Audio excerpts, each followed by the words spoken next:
Muchas gracias. El acta de la sesión número 77 ordinaria se da por aprobada por no haber sido objeto de observaciones. El acta número 78 ordinaria se pone a disposición de los señores diputados, como fue puesta la anterior. En cuenta, el señor secretario dará lectura a la cuenta. Señor secretario, señor presidente, perdón, se da cuenta de los siguientes documentos. Proyecto de ley iniciado moción del diputado señor Raúl Saldívar en primer trámite constitucional y primero reglamentario que establece un procedimiento para la tramitación del recurso de protección. Oficio del secretario general de la Corporación, por el cual informa que la Sala desestimó la solicitud de esta comisión en orden a remitir el proyecto sobre sistema de garantías de los derechos de la niñez que se encuentra actualmente radicado en la Comisión de Familia y Adulto Mayor. Oficio del señor secretario general de la Corporación, por el que informa que la Sala accedió a remitir a esta comisión el proyecto de ley que crea el Consejo Nacional y los Consejos de Pueblos Indígenas una vez que sea despachado por la Comisión de Gobierno Interior, Nacionalidad, Ciudadanía y Regionalización. Oficio del señor Ministro del Interior y Seguridad Pública, por el cual responde solicitud de esta comisión sobre operativos policiales realizados en el último tiempo por carabineros en la comuna de Lebu, especialmente en lugares habitados por comunidades mapuches, y por otra parte se refiere a las propiedades que posee esa institución en dicha comuna. Oficio ordinario de la Ministra de Salud, por el cual responde solicitud de esta comisión en orden a informar sobre los protocolos que debiesen aplicar los establecimientos de salud frente a casos como el que afectó recientemente a una madre en el hospital Las Higueras de Talcahuano, quien reconoció ser consumidora esporádica de marihuana. Oficio del comandante en jefe de la Fuerza Aérea de Chile, general del aire don Jorge Robles, por el cual responde al requerimiento de esta comisión en el que se solicitaba la factibilidad de considerar a los integrantes de la Comisión de Derechos Humanos y Pueblos Indígenas en el vuelo institucional a Isla de Pascua, con el objeto de celebrar una sesión con el Parlamento Rapa Nui y representantes de la Asamblea de Clanes de la isla. Al respecto se informa que el próximo vuelo está comprometido para el traslado de estudiantes de Isla de Pascua, por lo tanto la mejor posibilidad que se visualiza para apoyar este requerimiento es el operativo médico dental y cultural previsto realizar en el mes de agosto del año en curso. Oficio del subdirector de subrogante Carabinero de Chile, general inspector don Jorge Vidal, por el cual responde solicitud de esta comisión en orden a informar acerca de la existencia en dependencias institucionales de elementos conmemorativos y homenajes a algunos de los integrantes de la Junta Militar de Gobierno. Comunicación de la señora Ana María Calisto, por la cual informe y solicita a la comisión investigar la vulneración de derechos que afectó en vida a su padre don Felizardo Calisto, expresidente del Sindicato de Trabajadores de Empremar de la ciudad de Puerto Montt, quien fuera perseguido por sus superiores y militares de la época y finalmente despedido sin razón alguna y sin recibir indemnización. Comunicación de representantes de la Asociación de Exonerados Políticos, mediante la cual solicitan ser recibidos por la Comisión a fin de exponer acerca de la negación del derecho al trabajo de que han sido víctimas. Carta del señor diputado don Gustavo Rivas, por la cual solicita a la Comisión recibir al señor Jorge Fuentes, ex funcionario de la PBI, para que exponga su denuncia sobre irregularidades en dicha institución. Comunicación de la señora Teresa Meneses, por la cual solicita asistir a la comisión con objeto de dar a conocer la situación que le afecta por despido injustificado. Comunicación de parte de los diputados señores Velolio y Coloma, por medio de la cual hacen llegar a esta comisión proposición de invitados para que den a conocer sus puntos de vista en relación con el estudio del proyecto Boletín 9746-17. Comunicación del diputado don Roberto Poblete, solicitando su informe en relación al requerimiento realizado al Contralor General de la República respecto de si la auditoría efectuada por ese organismo de control al programa PRICE se abocó únicamente a los servicios de salud metropolitana sur, norte y central, o si ella es parte de una auditoría nacional. Al respecto, el Contralor precisó que tal auditoría abordó solamente los servicios de salud mencionados y agrega que en 2012 se efectuó una investigación sobre la ejecución del programa PRICE en el Servicio de Salud Osorno. Se hace presente que dicha información fue remitida en su oportunidad, como también reenviada en el día de hoy al señor Mario González Sea, presidente de la agrupación de beneficiarios PRICE Osorno. Carta de la diputada señora Alejandra Sepúlveda, por la cual solicita a la comisión tomar conocimiento de los antecedentes juntos del señor Mario Ángel Durán, profesor de Estado desaparecido en julio de 1976 y de quien no se sabe aún su paradero, como también invitar en una próxima sesión a su hija para que exponga los hechos previos y posteriores a la desaparición de su padre. Comunicación de la directiva de la agrupación de exprisioneros políticos y víctimas de prisión política y tortura, por el cual solicitan asistir a la comisión a fin de exponer la situación que los afecta.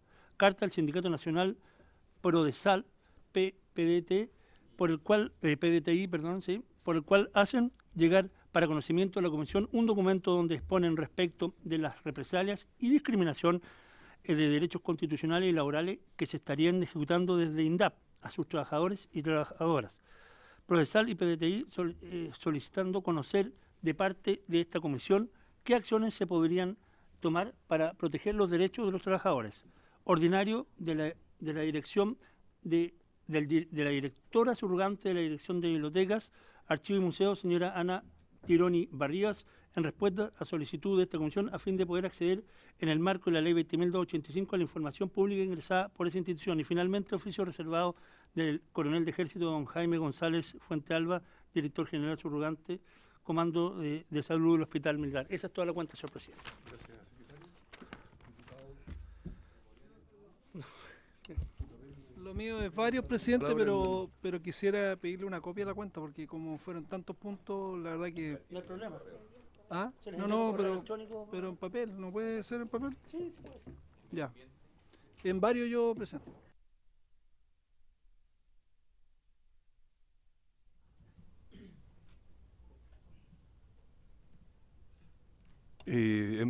Antes de entrar a la orden del día, quiero saludar a la señora Carmen Frey, diputado Espejo.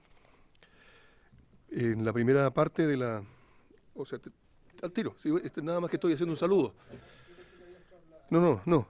Vamos a tener 2 puntos hoy en la orden del día, para conocer el estado en que se encuentra el proceso que se sustancia por parte de la muerte del expresidente de la República, don Eduardo Frei Montalva. Y en segundo punto, tenemos invitado al profesor Sebastián Zárate, a quien saludamos también, para tocar el segundo punto que dice relación con el boletín número 9746-17. Hecho esta presentación y este saludo, ofrezco la palabra en varios. Gracias, presidente. Bueno, le damos la bienvenida también a esta comisión, a Carmen Frey. 2 cosas, presidente.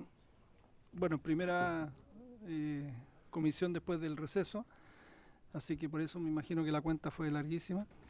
Yo quisiera, presidente, que nosotros como comisión tomáramos o aprobáramos, ¿no es cierto?, la decisión de enviar una carta o oficio, no sé, yo creo que más bien una carta a Gabriel Osorio, por el Oscar que ganó con el cortometraje de la historia de un oso, que tiene que ver directamente con la historia de este país, ¿no es cierto?, con el exilio. Por lo tanto yo creo que compete directamente con lo que hemos visto y nos ha tocado tratar durante muchos años en esta comisión, y me gustaría que no estuviéramos ajenos a ese reconocimiento que le han hecho de todos los lugares, y esta comisión yo creo que debería ser parte de eso, y que aprobáramos enviar una carta de felicitaciones a Gabriel Osorio y a su equipo, lo primero.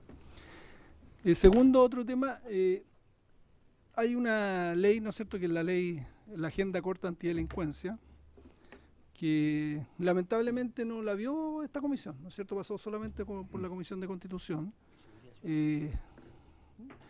Yo me reuní en el verano con la Defensoría Pública, ellos estuvieron en la bancada hoy día, y la verdad que fue sumamente interesante. Ellos tienen como 6 puntos, ¿no es cierto?, es distinto el proyecto que salió del Senado al que salió de la Cámara, por lo tanto también ahí hay puntos nuevos para todos los diputados que estuvieron presentes en la discusión. Nosotros, que no participamos en la Comisión de Constitución, tuvimos ajeno al proyecto, lo votamos en la sala y no tuvimos la oportunidad de escuchar esta sesión. Entonces yo voté de una manera, pero estoy igual reflexionando, ¿no es cierto?, varios puntos que ellos tienen, varios argumentos sumamente fuertes y poderosos. Entonces a mí me gustaría que, ojalá que no se haya votado para la próxima sesión, pero pudiésemos escucharlo acá el próximo miércoles, invitar al defensor público, y que todos los diputados tengan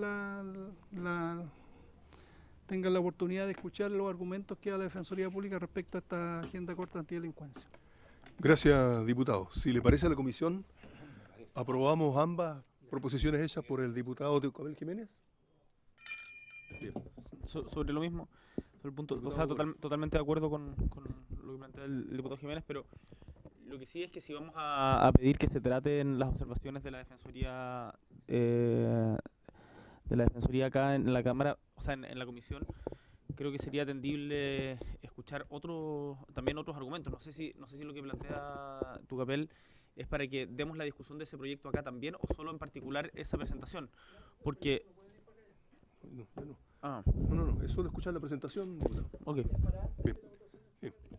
Y tener elementos de juicio más contundentes. Muy bien. Si no hay más intervenciones, entonces pasamos a la orden del día.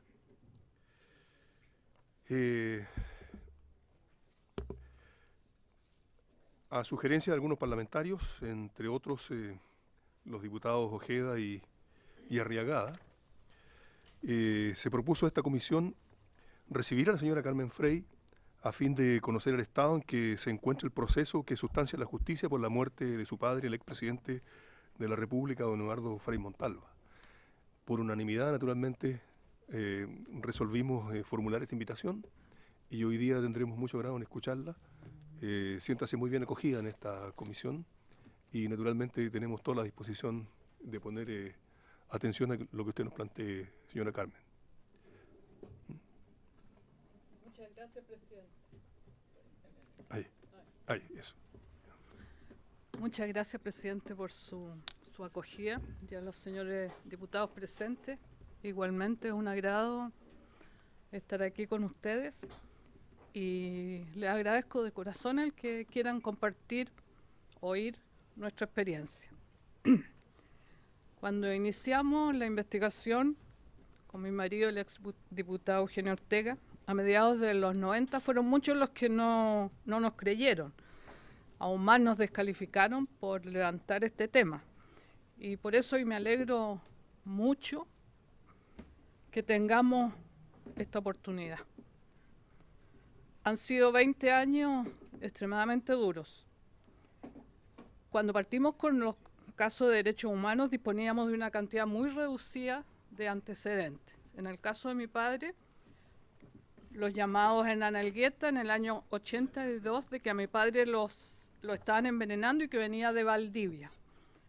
El texto de Mariana Callejas, en que dice que recuerda la anécdota de la frase de Berríos, cuando le mostró un pequeño tubo y le dijo que con esto podían matar a los indeseables sin que hubiera sangre. Y ella dice en su texto, en su libro, recordé esta anécdota cuando murió el presidente Frei Montalva. Las carpetas y archivos que descubrimos el año 1999 en una caja fuerte del Ministerio del Interior sobre el caso de Berríos. Todos saben que era un bioquímico de la DINA asesinado en Uruguay. Los antecedentes que surgieron del proceso por el asesinato de Teocabel Jiménez, particularmente la declaración del autor material, Herrera Jiménez, que señaló que tras una orden inicial de asesinarlo, esta fue suspendida hasta que murió mi padre. Recuerdo que este gran dirigente, Teocabel Jiménez, fue asesinado un mes después de la muerte de mi padre.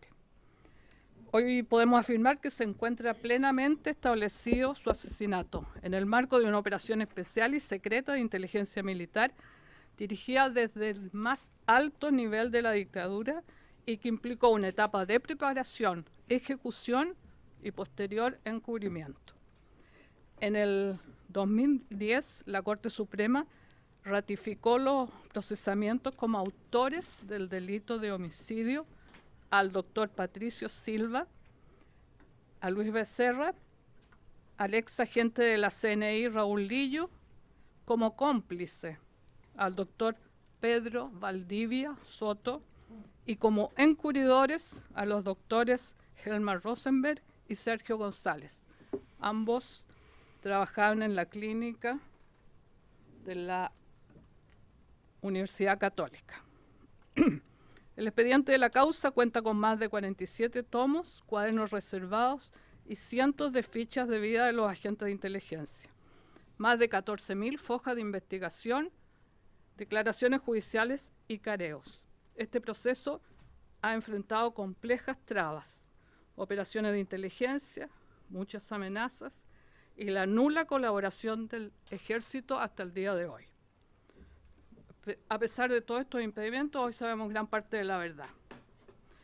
Hoy, más que analizar la investigación del caso de mi padre, quiero compartir con ustedes algunas lecciones que creo que pueden servir para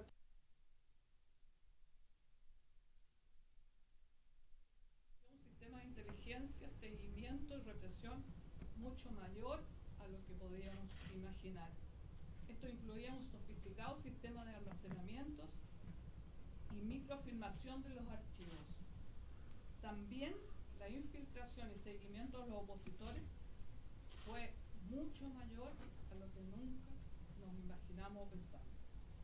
Solo en el caso de la democracia cristiana, los agentes que han sido investigados por el juez reconocen los nombres de más de 20 infiltrados pagados en el partido, como decía, de la democracia cristiana.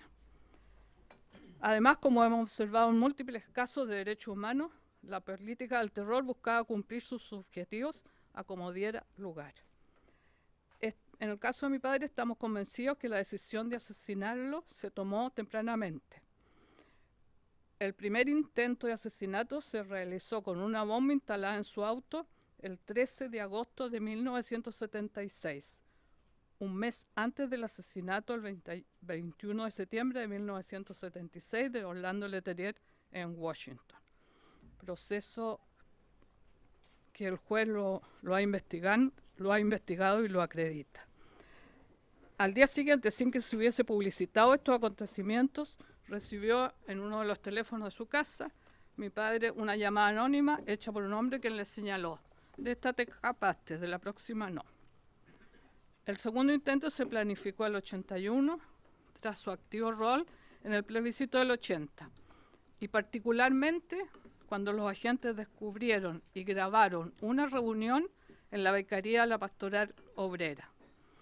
En ella, Eduardo Frei Montalva, Tucapel Jiménez y Manuel Bustos preparaban un llamado a paro nacional, el 81, para lo cual invitarían a Chile a Lech Walesa. La investigación nos ha hecho comprender cómo los últimos años de vida de mi padre transcurrieron en un constante acoso, amenazas, seguimientos, interferencias telefónicas, amedrentamiento. Hemos logrado relevar el contexto político, económico y social de la época, cómo mi padre se transformó en el líder político opositor con convocatoria nacional y las reacciones de la dictadura militar a su liderazgo. Esta ha sido una investigación particularmente difícil, muchas veces muy solitaria. Sin embargo, siempre he creído que era una obligación moral trabajar sin descanso para conocer el detalle de lo vivido por mi padre y al mismo tiempo develar los horrores de la dictadura militar chilena y la necesidad de avanzar en justicia y verdad. Un foco relevante ha sido descubrir cómo existieron sucesivas operaciones de encubrimiento y ocultamiento de la información. Lamentablemente existen algunas instituciones que han hecho todo lo posible por obstaculizar el curso de esta investigación y de las otras causas de derechos humanos. El Ejército de Chile negó sistemáticamente los hechos y nunca hemos logrado que colaborara activamente en el esclarecimiento del crimen de un expresidente de la República cometido por miembros de sus filas. Los obstáculos del ejército han sido aún más fuertes porque nos encontramos en uno de los capítulos más oscuros de la dictadura, el uso de armas químicas para matar opositores. Nosotros, con mi marido, descubrimos los laboratorios en que los producían: Locurro, Townley, Carmen 339, en el segundo piso donde funcionaba la vicaría de la Pastoral Militar, y el complejo químico de Talagante, que aún existe, en funcionamiento está. Los encargados de hacer las diferentes toxinas y bacterias, y cómo incluso importaron toxinas de otros países, particularmente botulimia, del laboratorio Butantan de Brasil. Hoy sabemos que se usaron armas químicas en Chile para asesinar no solo a mi padre, sino a muchas otras personas. Puedo comprender, aunque no comparto, que el contexto político nos hizo actuar con temor por avanzar más en el juzgamiento de causas de derechos humanos. Hoy debemos enfrentar la búsqueda de la verdad y justicia con más fuerza, no dentro de lo posible, sino que logrando verdadera verdad y justicia.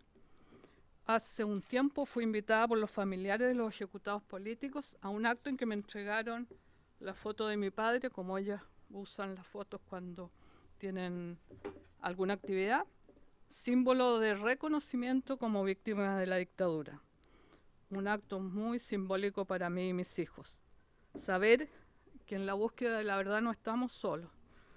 Son muchas las familias que en un camino solitario y lleno de incomprensiones han buscado esclarecer los acontecimientos que rodearon el asesinato de algunos de sus familiares o cercanos. Por eso es mi compromiso de seguir hasta que se esclarezcan todas las muertes de los desaparecidos y de los ejecutados.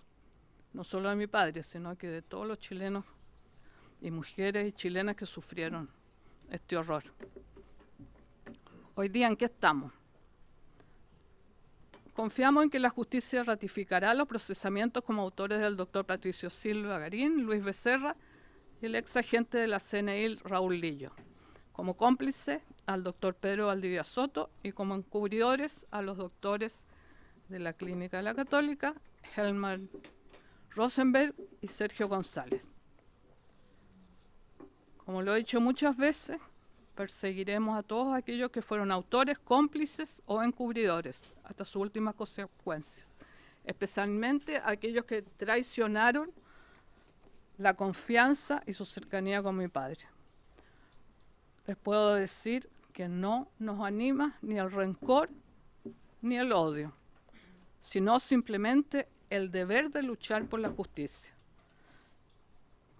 Creo yo que es el mínimo un homenaje que podemos rendir a un hombre que fue uno de los líderes más importantes que ha tenido Chile. Esperamos que los tribunales de justicia, a pesar de la tardanza, terminen su labor. Por nuestra parte, hemos trabajado incansablemente porque creemos que las actuales y futuras generaciones deben saber cómo y quiénes planearon, ejecutaron terrible, brutal homicidio. En el caso de mi padre, el único en la historia de Chile de la muerte, del asesinato de un expresidente de la República. Hoy me alegro que cada vez más personas tomen como una de sus banderas de lucha el conocer toda la verdad sobre las violaciones de los derechos humanos. La herida abierta por no saber el paradero de los detenidos desaparecidos debe ser también una causa permanente y debemos hacer más.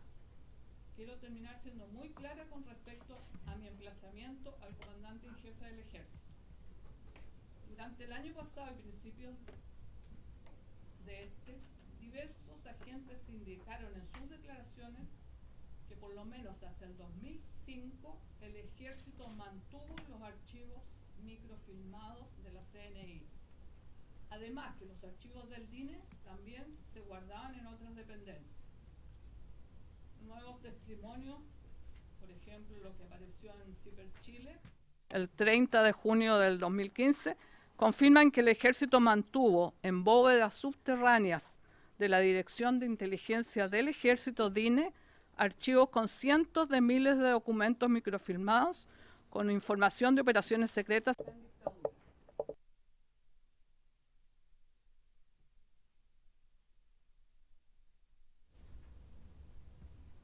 Estos archivos han sido durante años objeto de una intensa búsqueda y de requerimientos oficiales al Ejército.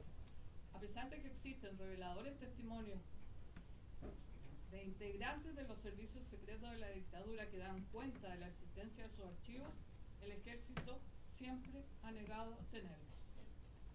Las investigaciones judiciales han logrado reconstituir cómo los organismos de seguridad registraron los seguimientos que se hicieron a cada paso de mi padre durante el régimen militar, lo que incluía incluso interceptaciones de sus llamadas telefónicas, informes que han transcrito, microfilmados y archivados, algunos de los cuales he oído y leído.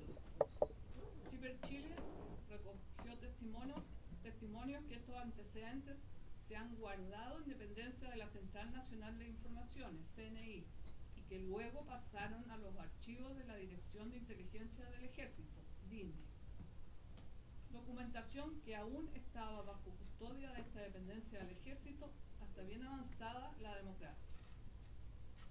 La pista más reciente es la que entrega Raúl Luis Otárola López, suboficial en retiro del Ejército y ex integrante de la DINA y luego del CNI. Recuerdo que el año 2005 bajé al referido subterráneo de la DINE a dejar documentos microfilmados, donde existen repisas metálicas, donde están los rollos de celuloide soportados por cartridge, ordenados por códigos y números. La ruta de los archivos es fácil de seguir a partir de la trayectoria de Otárola López, quien empezó a trabajar en la sección Archivos y Cardex de la DINA en 1976. En esa época la unidad funcionaba en el cuartel Belgrado de la DINA, el cuartel donde operaba el director del organismo de inteligencia, Manuel Contreras. Al año siguiente la DINA sería reemplazada por la CNI, por lo cual los funcionarios del archivo se mudarían a las dependencias del nuevo organismo en Calle República, con Torres. Con el regreso a la democracia y la disolución de la CNI, tuvieron una nueva mudanza, esta vez a la Dirección de Inteligencia del Ejército DINE, ubicada en el número 129 del Paseo Bulnes. En el subterráneo de ese edificio, declaró Raúl Otárola, se habilitó una bodega especial para guardar los microfilms de la CNI. Ese fue el lugar donde dijo que había visitado el año 2005, cuando seguían almacenando las informaciones. La ruta seguida por Otárola coincide con la que revelaron otros ex agentes como la actriz y profesora de danza María Jimena de Rosario Galleguillos Aracena, quien ingresó a la sección de Archivo y Cardex de la DINA en 1976. Pasó a microfilms en el cuartel Belgrado y de ahí pasó a la CNI en República Contoesca. En su declaración dice: mi función consistía en operar una máquina microfilmadora donde se respaldaban y reducían los archivos físicos al formato celuloide, quedando contenidas en un cartridge donde podía almacenarse un gran número de documentos. Nuestra labor debía ser realizada en forma rápida, por tanto no era necesario interiorizarse de su contenido. Una vez efectuada la microfilmación, realizábamos el revelado, para lo cual fuimos capacitados por la empresa Kodak. Estos microfilms sobrevivieron al menos hasta el 2005 en el subterráneo de la DINE, según declaró Otárola. Algunos rollos fueron incinerados en un horno de la Escuela de Inteligencia NOS, para lo cual no se levantó un acta del proceso. La teniente coronel en retiro Rojas Kuchevich reveló un importante antecedente hasta ahora desconocido sobre el uso que le dio el ejército a esos archivos en el año 90. Recuerdo que en el periodo en el cual se encontraba a cargo de la DINE el general Eduardo Jara asume esa dirección en el 96, ya ubicados en Bulnes, recibimos la orden de revisar los microfilms de la CNI con la finalidad de ver su contenido y advertirles si existía información referente a la violación a los derechos humanos.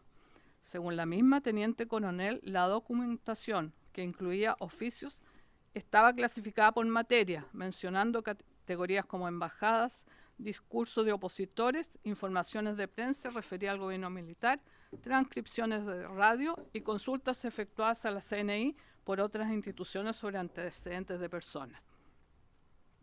Si bien Rojas relató un supuesto episodio de quema de esos archivos de la CNI en NOS, también agregó que los archivos correspondientes a la DINE permanecieron en custodia en las dependencias de la calle Bulnes, al menos hasta su retiro en el 2005.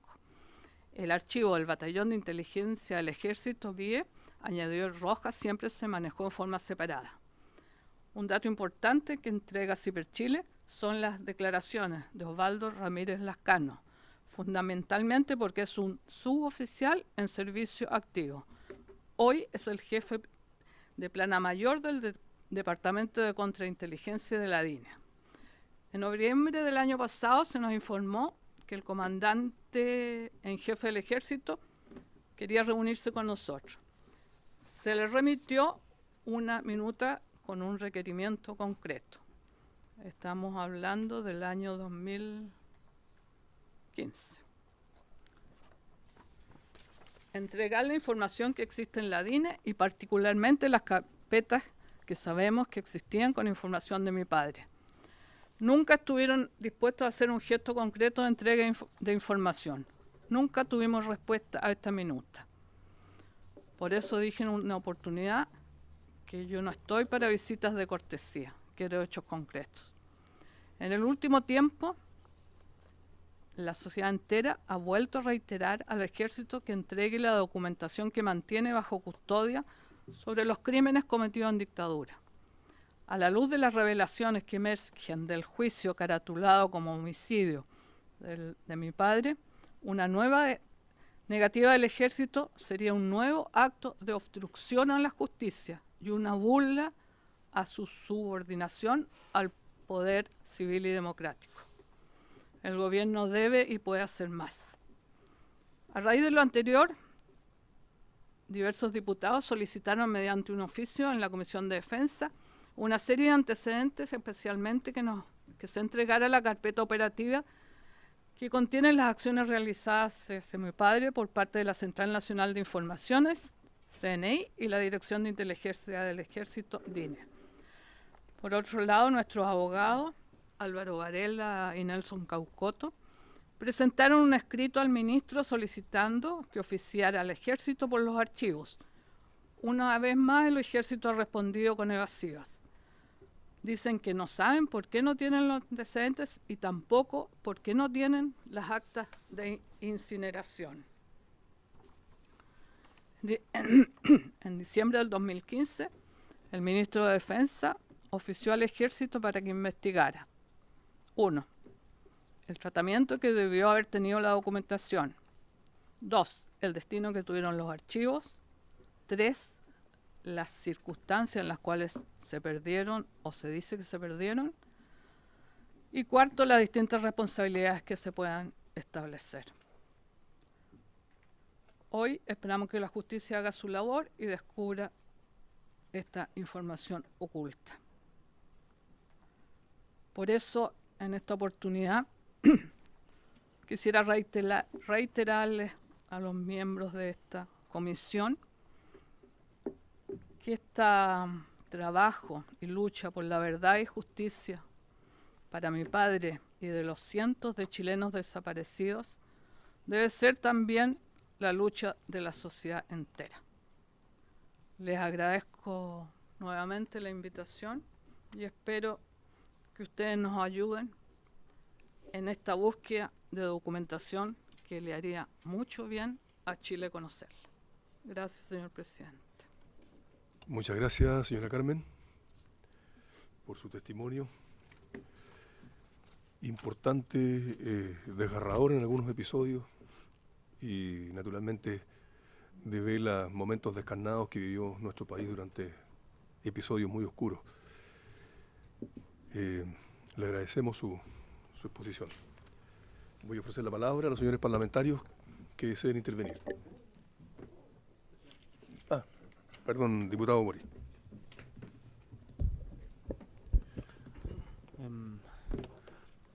Muchas gracias por venir hasta acá a exponer esta situación. Agradecerle también la lucha incansable por la verdad y valoro, yo, sin haber vivido la época, nací en el 86, pero pero valoro además la declaración que usted hace de que acá su lucha no es solamente por la verdad del caso de su padre, sino que además por la verdad de todos los casos de las violaciones a los derechos humanos. Y eso me parece tremendamente valioso. Tengo una duda, no me quiero remitir más o alargar más en lo importante que haya venido, creo que es súper claro para todos. Y tengo una duda respecto de qué es lo que podemos hacer como comisión, porque quizás por no conocer bien el funcionamiento del Estado por dentro, me provoca, o sea, no me gustaría que cuando el tiempo corre tan en nuestra contra, es como si el tiempo se hubiera acelerado en los últimos años, por causas naturales de que los protagonistas van desapareciendo esta vez por causas naturales y no inducidas, de que repitiéramos lo mismo que se ha hecho antes, porque me imagino que este tipo de solicitudes o este tipo el que la comisión oficie es algo que ya se ha hecho reiteradamente en diferentes instancias del Estado. Entonces, por cierto que si eso sirve de algo, hagámoslo. Pero yo me pregunto, sinceramente, y con una mezcla de escepticismo y esperanza también que uno no quiere dejar de lado. Usted, Carmen, fue senadora, entiendo, 16 años. Su hermano fue presidente. Y todo un partido como la Democracia Cristiana, que me imagino apoya, y una coalición que ha apoyado, en este caso, la investigación por un magnicidio. Magnicidio, una palabra no solo altisonante, sino que representa el asesinato de un presidente de la República. Entiendo que esa es la definición oficial. Y por lo tanto, con toda esa carga simbólica y con todos los poderes o las facultades que ustedes como familia tenían en función del ejercicio de los cargos públicos y que como Partido Demócrata Cristiano existía y como concertación, y no se haya logrado todavía lo suficiente, me frustra pensar de que nosotros podamos como solo repetir lo mismo. Entonces, me gustaría que hiciéramos uso, no sé si de la imaginación y salirnos un poco de las formas y el protocolo, para pensar qué podemos hacer para que efectivamente sea diferente y saber dónde fueron a parar esos archivos. Porque si oficiamos, yo me imagino, creo que sin ánimo de pecar de soberbia, pero creo que yo podría escribir la respuesta que daría el comandante jefe del ejército. Hemos revisado y no encontramos nada, o esto ya hemos entregado los antecedentes a la justicia, cuestiones de esas características. Entonces, hagamos algo más contundente, más claro. O sea, si podemos colaborar en este caso, que además, tal como fue con el caso de Carmen Gloria Quintana el año pasado, a partir de la declaración voluntaria de uno de los participantes que abrió de nuevo el tema, y si nosotros podemos colaborar como comisión a esclarecer este caso, que además sin lugar a dudas abriría la puerta al esclarecimiento de otros, no escatimemos esfuerzos, acciones y despachemos burocracias y cuestiones que sabemos no nos van a servir. Vamos a meternos nosotros al archivo, no sé. O sea, no tengo claro cuáles son no solo las facultades, sino las posibilidades que tenemos. Y en eso quizás lo que le planteo como pregunta a usted y su abogado, ¿qué acciones cree usted que podemos tomar independiente de que acá se dé una deliberación para que se nos ocurran ideas novedosas y no seguir repitiendo lo mismo para obtener las mismas respuestas? Muchas gracias. Gracias, diputado. Diputado Regada solicitó la palabra. Presidente, saludar a los demás colegas y agradecerle a la ex senadora Frey su presencia. Con el diputado Ojeda y con la anuencia de la sala, solicitamos la presencia de la señora Carmen Frey para conocer el estado de la aspiración a verdad y justicia en el asesinato del presidente Eduardo Frei Montalva. Y quiero pedir la disculpa de no haber estado del inicio para escucharla, pero venimos acompañados de una buena noticia también, porque estábamos en una reunión paralela en la Comisión de Gobierno Interior que tengo el honor de presidir, y acabamos de aprobar ahí el derecho a voto de los chilenos en el extranjero para que se pueda ejercer en las próximas elecciones. Y es un hecho importante, entonces eso valida la ausencia nuestra y manifestar la importancia que tiene para nosotros, en particular para mí, el que en todos los temas de violación a los derechos humanos en Chile no existe impunidad y que eso vaya acompañado de reparación. Y un elemento fundamental de la reparación es trabajar por una cultura de derechos humanos para que nunca más en Chile se cometan este tipo de hechos y que el límite de la forma de zanjar las diferencias políticas sea siempre sustentado en el respeto a la dignidad humana, que no haya ninguna otra condición de pensamiento, de religión, de condición sexual, económica, cultural, que determine que alguien se sienta autorizado por esos hechos a terminar con la vida de otro ser humano. Y para nosotros la figura de Frei Montalva es extraordinaria en la historia de Chile, nos enorgullece como Partido Demócrata Cristiano, por lo tanto agradezco la presencia, reitero la excusa de no haber podido escuchar y el agradecimiento a la comisión que aceptó recibir esta situación. Gracias, presidente. Muy bien, diputado. Gracias. Diputado Tucapel Jiménez.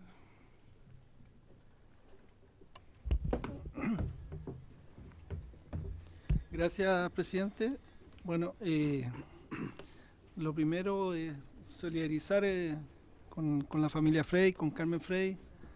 El deseo, yo creo, de la mayoría del país, porque haya una pronta justicia, que se conozca la verdad. Ella ya planteó, ¿no es cierto?, en el relato la relación que hay en el asesinato de su padre con el de mi padre.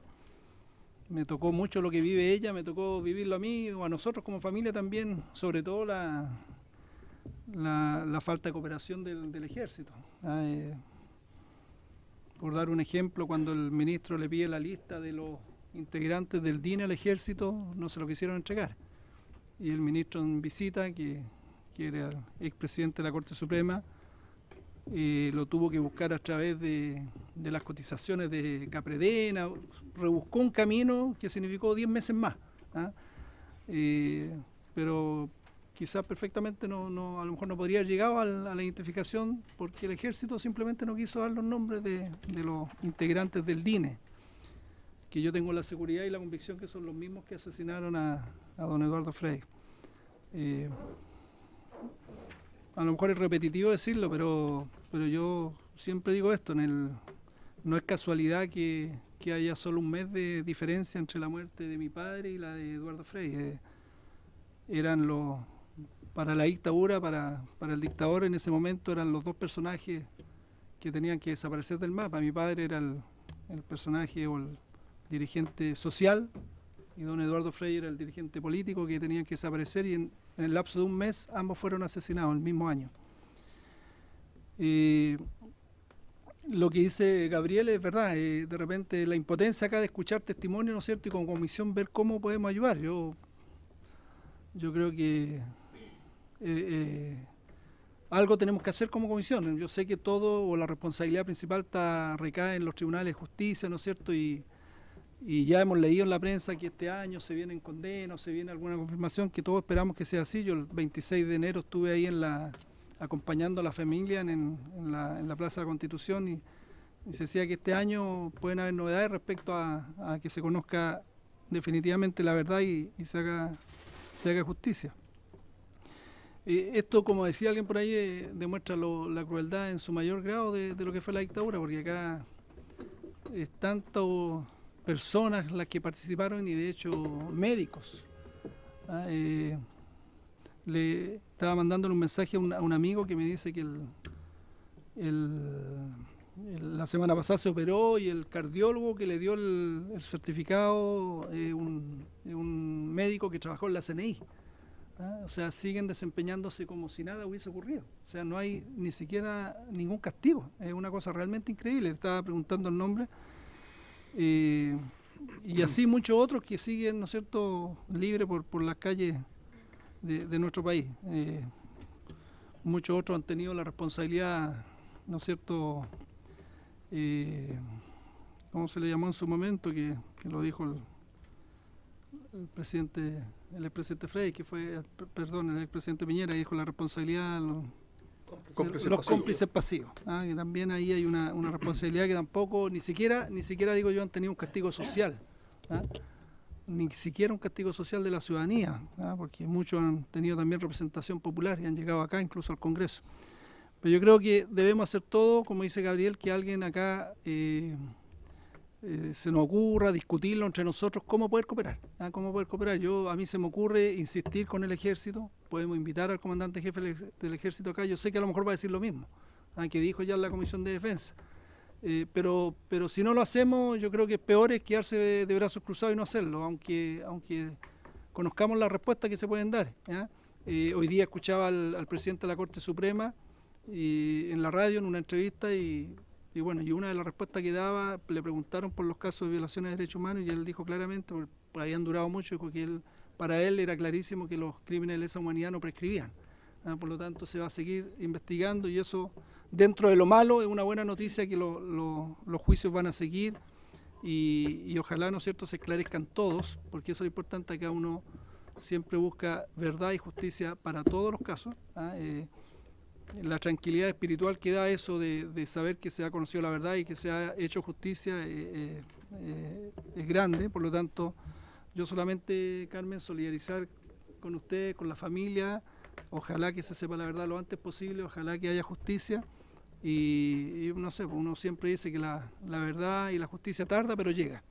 Así que en todo lo que podamos cooperar, como digo yo, a mí se me ocurre insistir en los oficios que ya mandó algunos parlamentarios, volver a enviarlos, si hay que enviarlo 10 veces, enviámoslo 10 veces, invitar al comandante en jefe, quizás, ¿por qué no?, al presidente de la Corte Suprema, también para saber en qué están no solamente el juicio de don Eduardo Frey, sino que también el resto de los juicios. ¿Qué se puede hacer para poner más ministros en visita, más jueces a investigar? No sé, hagamos todo lo que tengamos que hacer como comisión, aunque eso sea poco. Así que mi solidaridad, Carmen, y ojalá pronta verdad y pronta justicia. Gracias, presidente. Gracias, diputado. Diputado Letelier. Muy breve, presidente, en la misma línea de Tucapel. Aquí hay que hacer todo lo que haya que hacer dentro de la facultad política. Nosotros somos más bien del punto de vista de la fiscalización, del quehacer político, pero el que tengamos un solo objetivo, el expresidente Frei Montalva y los miles de desaparecidos son un mismo objetivo. Unos supimos más tarde que otros, pero son el mismo objetivo, y eso nos da fortaleza, señor presidente.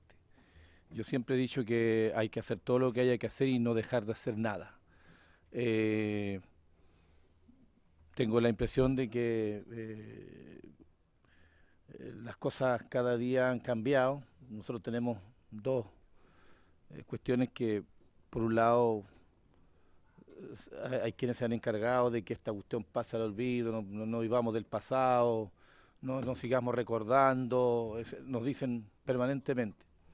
Pero también se abren mejores condiciones.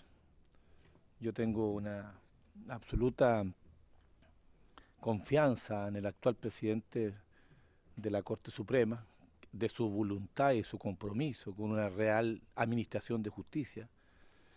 No digo que el resto anteriormente no lo haya hecho, pero conociendo al presidente de la Corte Suprema, de su convicción, me da la tranquilidad de que él podría, a petición nuestra, que pudiera ser invitado a esta comisión, que pudiéramos hacer llegar todos los oficios que sean necesarios, porque, vamos, mientras haya un chileno, una chilena desaparecida, no importa el título, ni la familia, siempre será el objetivo de nosotros, los que somos defensores de los derechos fundamentales de las personas, para que sigamos luchando. De lo contrario, no tiene sentido. Yo no estoy por el olvido ni el perdón, estoy por la justicia, por la verdad, por la reconciliación. Yo soy el que más añoro que haya reconciliación en este país y que nunca más, además. Eso es importante porque parece que algunas generaciones quieren que no tengamos ni memoria ni historia y así volvamos a tropezar al rato con la misma piedra. Entonces, Presidente, saludar a la ex senadora Carmen Frey. Sabemos que el expresidente Frei Ruiz-Tagle, uno podría señalar acá, es probable que, conociendo la personalidad de Eduardo Frei Ruiz-Tagle, para no aparecer como abusando del poder, es decir, yo soy el presidente de la República y a mí sí me tienen que contestar inmediatamente, ¿verdad? Yo creo que lo que se hizo en el gobierno del presidente Frei Ruiz-Tagle es seguir los caminos como el resto de los chilenos, ¿eh? Respecto de esperando justicia, verdad, de una situación que ya es conocida por todos nosotros, y quiero decir que podemos hacer muchas cosas. Yo no creo que tengamos que pura creatividad, iniciativa, ideas, sueños, etcétera. Podemos hacer muchas cosas. Mientras estas cuestiones estén pendientes, esta comisión, que de repente dice mi amigo, colega Sergio Ojeda, más bien es como testimonial, pero hemos logrado algunas cosas. Y tengo la confianza de que frente a esta situación podemos lograr muchísimo más de lo que algunos creen. Y con el nuevo escenario, con una nueva Corte Suprema, qué sé yo, con un poco más de libertad. Y además, termino una frase, que el poder político, ojalá de todos los sectores, termine entendiendo que en todos los países de reales democracias los militares se supeditan al poder político. Y lo que ha pasado en este país hasta el día de hoy, incluyendo los escándalos vergonzosos, es que ellos siguen creyendo que aquí nadie los manda y que se mandan solos y hacen lo que quieren. Y mientras el poder político no entienda de que tienen que ser supeditadas todas estas instituciones al poder político que emana del pueblo, independientemente de la coyuntura en que el poder político viva, entonces quiere decir que no hemos entendido nada. Y, presidente, yo voy a apelar siempre a esta última frase que digo. Gracias. Diputado Sergio Ojeda. Gracias, presidente. En primer lugar, quiero saludar a la señora Carmen Frey, senadora de la República. Pedirles disculpas porque Claudio y yo estábamos en Comisión de Gobierno Interior votando los últimos artículos para el derecho a voto de los chilenos en el extranjero y no podíamos dejar de estar. Coincidió con la reunión, pese a que él y yo fuimos los que pedimos que invitáramos a la señora Carmen con el objeto de que nos dé a conocer algunos detalles, algunas informaciones respecto del caso judicial que se sustancia en los tribunales de justicia por un ministro en visita. Claro, aquí en esta comisión siempre estamos abordando estos temas. Aquí a través del tiempo hemos abordado muchos temas. Abordamos el caso del general Prat, del Atelier, de Víctor Jara, Tucapel Jiménez, Natino, Parada y Guerrero y tantos otros más. Y todos casi han sido resueltos, presidente. La mayoría de los casos han sido resueltos ya y son muy pocos los que quedan aún. Y uno de los casos es que queda aún pendiente es el homicidio y asesinato de Eduardo Frei Montalva. Y hay una situación tan especial en este caso que a nosotros nos sorprende.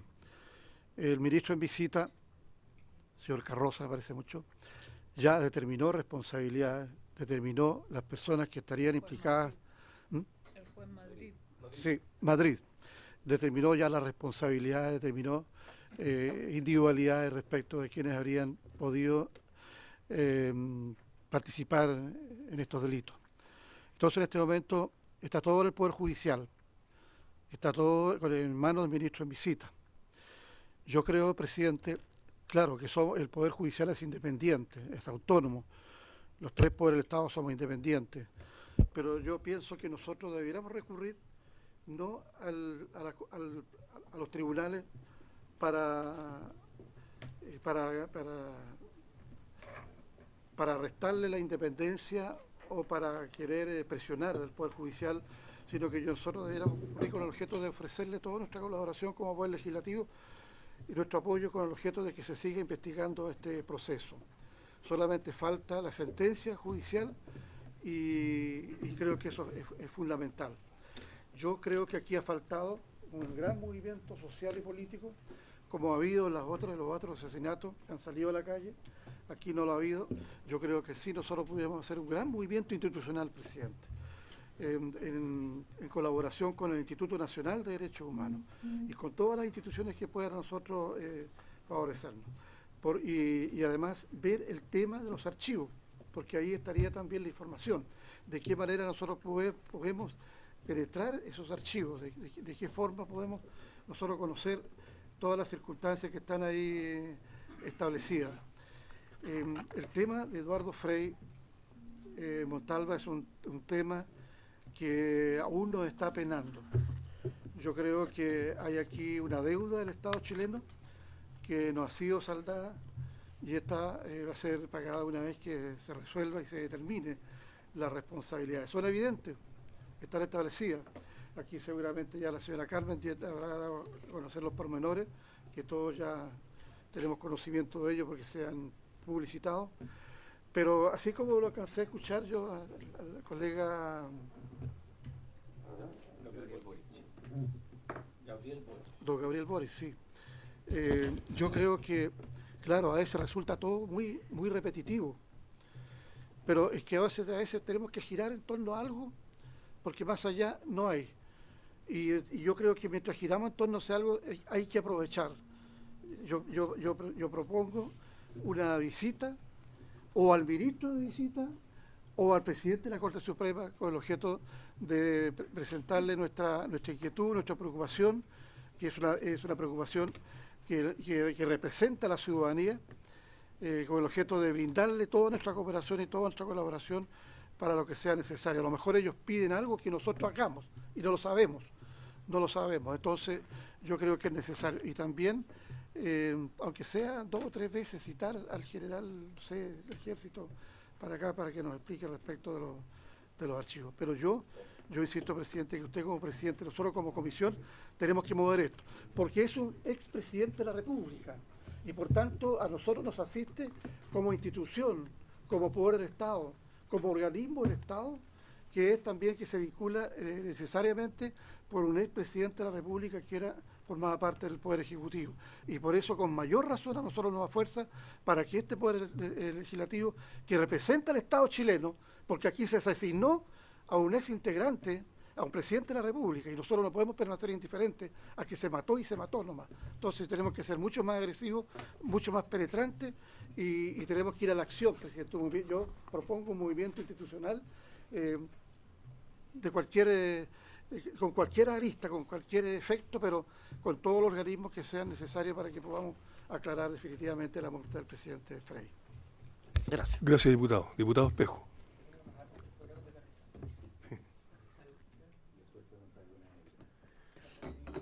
Estamos llegando al tiempo límite, Sí, para por supuesto. ir redondeando. Muy brevemente, presidente, yo he querido venir no solo como diputado, sino como vicepresidente nacional de la Democracia Cristiana, agradecer esta invitación que la comisión formula, a rendir un testimonio de la lucha que en solitario inició Carmen Frei, su marido fallecido Eugenio Ortega, exdiputado de la República, y su hijo Eugenio, que también nos acompaña acá, además de los demás hijos. Ella con mucha humildad no ha ahondado en la soledad que esta batalla tuvo por muchos años, donde hoy día efectivamente se suman muchas voluntades, pero esto fue algo muy en solitario desde el principio. Y qué bueno poder hacerlo acá en compañía no solo de ustedes, sino también de Tucapel, que sabe tanto más que la mayoría de nosotros lo que esto significa. Quiero además decir que esto no es algo que comience cuando la ex senadora Carmen Frei y su familia se ven afectados. Yo era dirigente de la Escuela de Derecho de la Universidad de Chile, como tú estabas naciendo. Y en esos años puedo dar testimonio de la lucha que ya en defensa de los derechos humanos, particularmente Carmen, llevaba con mucha fuerza. Si usted me permite, yo quiero, presidente, sugerirle a la comisión una acción en particular, porque muy bien lo han dicho todos ustedes, lo dijo primero Gabriel por su intermedio, cómo plantearse medidas que puedan tener efecto. Aquí hay un nudo. El nudo está por la imposibilidad que ha existido de acceder a los archivos del ejército en los cuales consta tanto el seguimiento que se hizo sobre el presidente Frei Montalva, como probablemente antecedentes que nos permitirían conocer las circunstancias de su asesinato. Y así como visitar al presidente de la Corte Suprema o realizar una acción ante el Poder Judicial tiene valor, la verdad es que aquí quienes tienen que poner la información a disposición de los tribunales y quien corresponde son en primer lugar el ejército. Es el comandante del jefe del ejército que tiene la responsabilidad de poner sus antecedentes. Y en el gobierno, el responsable en esta materia se llama ministro de Defensa. Entonces yo me atrevo a solicitarle a esta comisión que pueda citar al señor ministro de Defensa, al comandante en jefe del ejército, a objeto de que informen detallada y pormenorizadamente de las medidas que están tomando para permitir el acceso a esta información que es crucial para esclarecer la verdad. Lo demás puede ser darse vuelta en el aire. Y termino diciendo que para nosotros, como democracia cristiana, es también una lucha que tiene que ver no solo con lo que ocurrió con el presidente Frei, sino con lo que ocurrió con cada víctima de una violación de los derechos humanos en este país. Y qué bueno que pese a la enorme dificultad que este esfuerzo ha tenido por años, todavía estemos conversando esto y seamos capaces de mantener esta lucha. No sería posible si personas como Carmen no estuvieran haciéndolo todos los días. He dicho, presidente. Gracias, diputado. Solo una pregunta. Lo único que ha impedido el cierre de esta investigación es precisamente la falta de entrega de sus antecedentes. Y por lo tanto, ¿existe alguna querella por obstrucción a la justicia, algún procedimiento en ese sentido?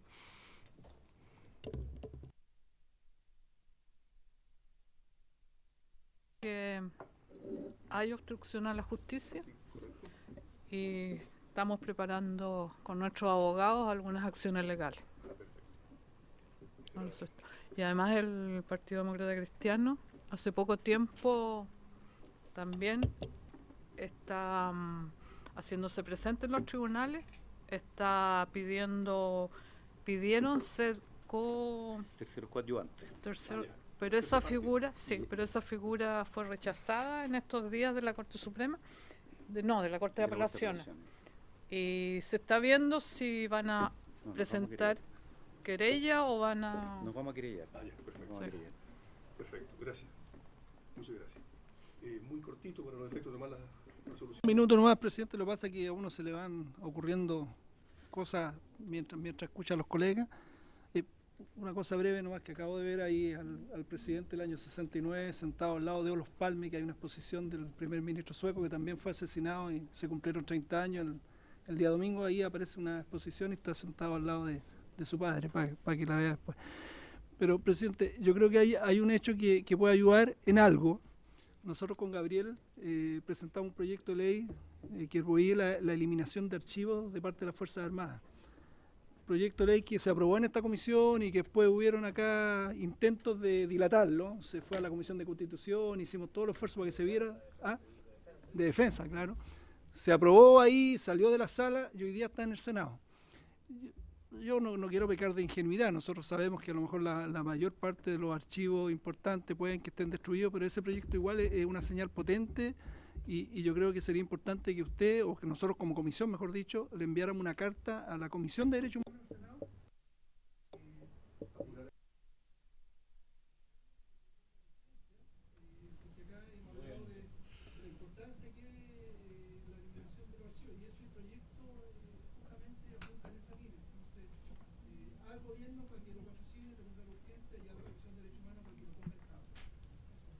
Gracias, diputado. Entonces, se recoge de las proposiciones hechas por los señores parlamentarios, miembros de esta comisión, las siguientes acciones a seguir, que voy a poner en consideración de los señores parlamentarios.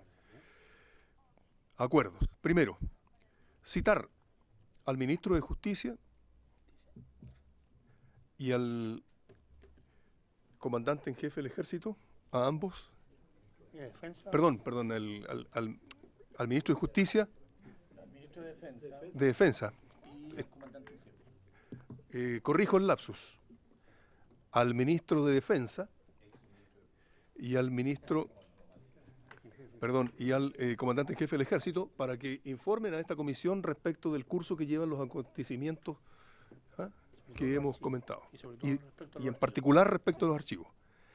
En segundo lugar, se propone oficiar al presidente del Senado a objeto de que se le pueda poner urgencia al proyecto que va a segundo trámite constitucional relativo a impedir que se destruyan los archivos y, naturalmente, pedirle al Ejecutivo patrocine el proyecto respectivo y la urgencia. Y lo priorice, mejor dicho, en la tabla. Esos serían los acuerdos propuestos. Si le parece, Habríamos la visita al presidente de la Constitución. a la Corte Suprema yo sugiero una visita. Yo propongo una visita. Yo sugiero una visita al presidente. Informe respecto al Sí. estado de tramitación y buscamos todo tipo de colaboración al Poder Judicial con objeto de... Sí, correcto. No, una visita en la que ofrezcamos colaboración. Lo podemos preguntar por acá. ¿Mm? O sea, no podemos- Sí. Para complementar. Exacto. Una propuesta es que en política todas estas cuestiones como cuando se dice saludo, adhiero o ofrezco colaboración, al final muchas veces no significan nada. Entonces, ¿por qué mejor me quedó una duda de la exposición de Carmen?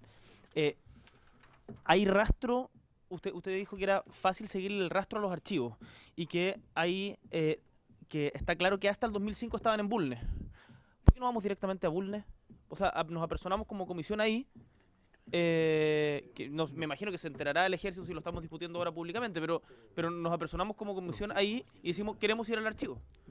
Y a partir de ahí, o sea, generar, porque va a venir el ministro de Defensa, va a venir el ministro y el comandante en jefe del Ejército, van a decir lo mismo de siempre nomás. Entonces, si queremos hacer algo más punky, o sea, vamos... Sí, no, hay procedimientos que seguir. No, sí. que nosotros vayamos a hablar con el Poder Judicial. Sí, está bien. Porque ellos nos pueden informar qué es lo que Sí, está haciendo, sí. porque estamos que no estaríamos trabajando a ciegas. Sí, lo que pasa es que lo que señala el diputado Boric es complementario a lo que se ha planteado. Y entre las cosas que hemos sugerido como acuerdo, incorporaríamos lo que él plantea de ir directamente a la dirección que se señala a objeto de conocer la situación ahí, en terreno, in situ, de los archivos. ¿Quiere avisarle? Así como Sí. Vamos el lunes. No sé si tiene sentido, Carmen, o no, pero Sí. si esto es en Bulnes, si es en Bulnes, En la lucha callejera que se va a ver. También, sí, sí, no, sí, sí, está bien.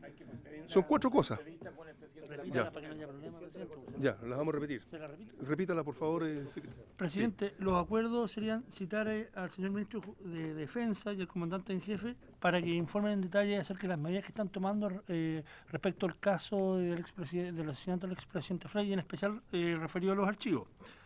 En segundo lugar, oficiar al presidente del Senado para que le dé prioridad al proyecto que prohíbe eliminar archivos y al gobierno para que haga presente urgencia. En tercer lugar, visitar al señor presidente de la Corte Suprema para ofrecer colaboración respecto de este caso. Y en cuarto lugar, ir derechamente a conocer in situ donde están ubicados los archivos. Esos serían los 4. Okay, así Toma el acuerdo, toma el parece acuerdo. la comisión aprobado. Presidente, ¿puedo decir algo? ¿Es listo, aprobado, pero fuera de acta? Pongamos un acuerdo cuando vamos, para que... Están grabando, después lo vemos.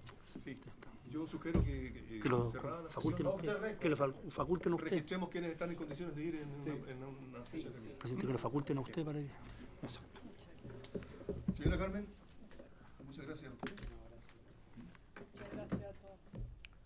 Esperemos que las acciones que se sigan puedan colaborar.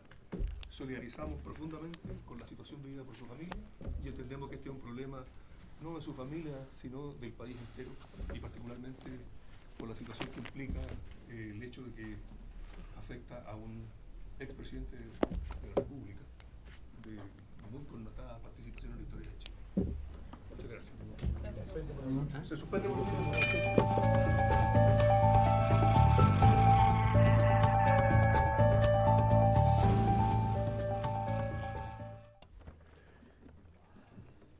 Señores diputados, seguimos con la orden del día para conocer de parte del profesor de Derecho Constitucional y Derecho de la Comunicación de la Pontificia Universidad Católica, el académico señor Sebastián Zárate, sus puntos de vista en relación con el proyecto de ley de origen en moción que prohíbe el homenaje y o exaltación de la dictadura cívico-militar. Como ustedes sabrán, se estimó hacer invitaciones a algunas personalidades que nos puedan orientar sobre la materia, y en esta situación en particular se ha invitado al señor Sebastián Zárate, a quien le vamos a ofrecer la palabra, junto con saludarlo y darle la cordial bienvenida, para que se refiera al tema específico. Muchas gracias, señor presidente, y muchas gracias también a los miembros de la comisión. Quiero plantear los objetivos de esta presentación. En primer lugar, hacer una breve revisión. Yo sé que ustedes conocen el proyecto, pero quisiera hacer una breve revisión en qué consisten estas prohibiciones y las sanciones que se establecen en el proyecto, los derechos que se ven afectados, relacionados o limitados, y ahí podremos ver si eso es legítimamente o no. Y también yo creo que lo grueso de la presentación se refiere a las dos formas de abordar este tema de la memoria histórica en materia de derechos humanos. Hay dos mecanismos que ahí se van a revisar. Uno es el modelo de protección institucional, de que el Estado se comprometa por ciertas acciones, ya sea a través, por ejemplo, del abuso del derecho, en este caso la libertad de expresión, o también el modelo de la ponderación, ¿ya? Ahí voy también a plantear mi apreciación personal sobre qué modelo estimo que es más compatible con en nuestro contexto constitucional, y también el modelo que se utiliza por lo menos en Europa y en Estados Unidos, que utilicé como dos referentes para esta presentación. Y en último término, algunas conclusiones más específicas sobre el proyecto. En primer lugar, hay que delimitar respecto de la finalidad del proyecto, que es impedir el homenaje y la exaltación de la dictadura cívico-militar. Ahí están no solo de la dictadura, sino que también de todo lo que dice relación con la obra y obviamente con los crímenes de las violaciones a los derechos humanos cometidas.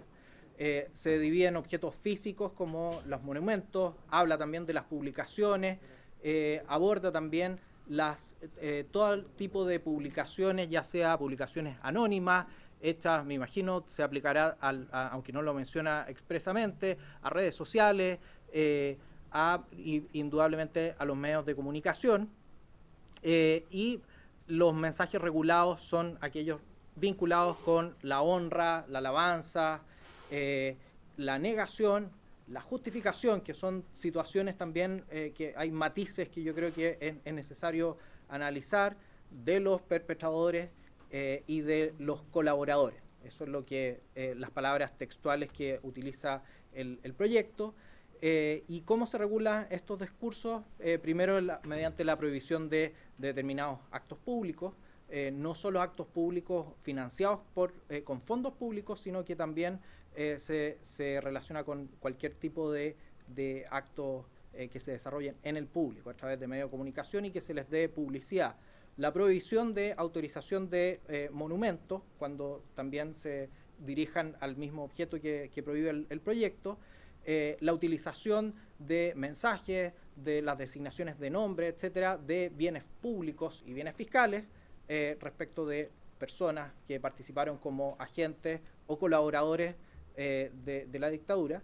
En cuarto lugar, el material educativo que se utiliza y especialmente las referencias que se hacen con el objeto de justificar o negar, según el tenor del proyecto, algunas de estas menciones que distorsionen esta verdad histórica, como por ejemplo las alusiones a la calidad de presidente, de gobierno, etcétera, de la dictadura. Las sanciones ahí yo creo que también es necesario analizarla. Pérdida de reconocimiento estatal de los establecimientos que incurren en este tipo de actos. La pérdida del derecho de recibir ayudas directas e indirectas. Indirectas me refiero con a todas las exenciones y los créditos que existen a propósito de los incentivos tributarios, de las donaciones con fines culturales y fines también educacionales, deportivos, etcétera, que la ley establece. La pérdida del derecho a recibir cualquier tipo de ayuda directa, ¿ya? Y las penas criminales que se relacionan, que son bastante drásticas, como ustedes pueden ver, de presidio máximo, presidio menor en su grado máximo a presidio máximo, son entre 3 hasta, estamos hablando de 5 años hasta, y la escala por lo menos de lo que se menciona en el proyecto se menciona hasta de 15 a 20 años. Multa entre 22,5 a 135 millones de pesos en la conversión de la UTM. Derechos que son afectados, de los que podemos mencionar el derecho a reunión, porque obviamente habla de estas reuniones convocadas, especialmente a través de medios de comunicación, y no solo medios de comunicación, sino que también cualquier otro tipo de afiches. ¿Qué pasa con la interpretación constitucional que se va a tener respecto del derecho a reunirse de forma pacífica y sin armas, como lo ha dicho históricamente nuestra Constitución? Se entiende que esto no es pacífico, obviamente que no hay alusión a armas, pero de lo contrario estaría descartado, pero se entiende que es compatible esto con el 19 número 13 de la Constitución. En segundo lugar, cómo esto se produce cómo en este ámbito se produce una sintonía con lo que prescribe actualmente el artículo 19 número 15 en relación a la prohibición constitucional de aquellos grupos políticos, asociaciones que propugnen a la violencia como medio de acción política, que es probablemente el heredero, la norma heredera del derogado artículo 8º.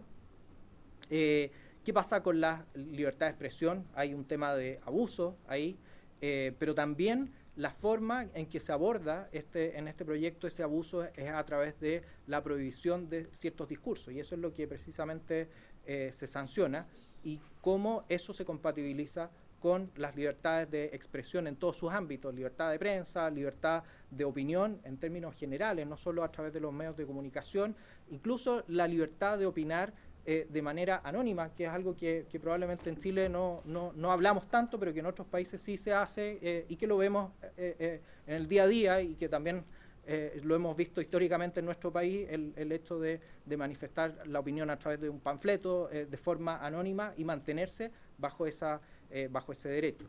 Y también cómo se afecta a la presunción de inocencia, principalmente a través de quiénes son los aludidos con respecto a esta prohibición, porque se habla de perpetradores, se entiende que el contexto de perpetradores se entenderá con respecto a delitos determinados.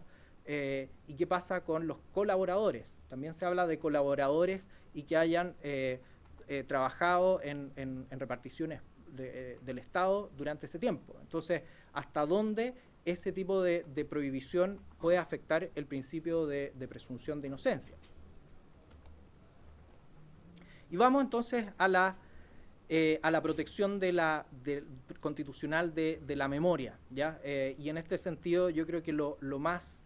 Hay dos elementos que podemos citar. En primer lugar, el caso chileno, la historia del caso chileno, que se remite a la Constitución alemana de 1949 y a la Constitución española, que también es heredera en ese ámbito de la Constitución alemana, en orden a establecer un pluralismo político limitado, es decir, establecer ciertas cortapisas, como se dice por algunos tratadistas, establecer guillotinas respecto del discurso político, respecto de las agrupaciones, respecto de los movimientos, y establecer, por lo tanto, la inconstitucionalidad. Acá ustedes pueden ver la semejanza que tienen algunas diferencias bastante importantes, pero la semejanza que tuvo esa protección institucional hasta la reforma del año 89, que probablemente, si ustedes recordarán que fue probablemente el artículo 8º fue la piedra de tope para que la Constitución del 80 pudiera sobrevivir a la democracia, ¿ya? O aplicarse en democracia. Y ahí se menciona de forma expresa la ubicación de este artículo en las bases de la institucionalidad era muy importante respecto el fundamento que se tenía en cuenta era proteger a la democracia, que es el mismo argumento que podemos ver en la Constitución alemana. Proteger la democracia, ya que no sea una democracia neutra, porque la democracia neutra lo comprobaron los europeos después de la Segunda Guerra, no resistió los totalitarismos y por lo tanto lo que se requiere es una democracia comprometida y una democracia que en ese sentido sea protegida respecto de ese pluralismo limitado. Los redactores de la Constitución de 1980 en su redacción original interpretan esta misma alusión sobre la base, como digo, de esos antecedentes en el contexto chileno. Por eso ustedes pueden encontrar, por ejemplo, acá la referencia a la lucha de clases, que después es eliminada en la reforma de 1989, que presenta características similares. Hay ciertos matices, como ustedes podrán ver, pero presenta ciertas características similares de protección de la institucionalidad chilena. Desaparecen principalmente, hay dos elementos que podríamos citar. En primer lugar, desaparecen las referencias a las personas, sino que se refiere y está dirigido eminentemente a las instituciones y a las agrupaciones políticas. Y en segundo lugar, ya no alude a la lucha de clase, etcétera, porque dentro del contexto probablemente de los años 90 era totalmente ajeno y probablemente también parte del acuerdo constitucional a que se llega el año 88. Lo exigía que fuera así. La pregunta es si necesitamos este tipo de protecciones institucionales, ¿ya? En lo personal, a puertas de una discusión constitucional como la que estamos teniendo, creo que las protecciones institucionales obedecen a ciertos contextos históricos que en este momento no están presentes. Y me parece en ese sentido que el proyecto, creo que sin intención, nos lleva necesariamente a esta protección institucional, a la regla de la guillotina respecto del discurso, y en ese sentido creo que sin perjuicio de compartir la desprotección que deben tener los discursos, especialmente discursos que sean de carácter odioso o que exalten las violaciones a los derechos humanos, no es la vía idónea, no es la solución que creo que en este contexto institucional Chile tiene.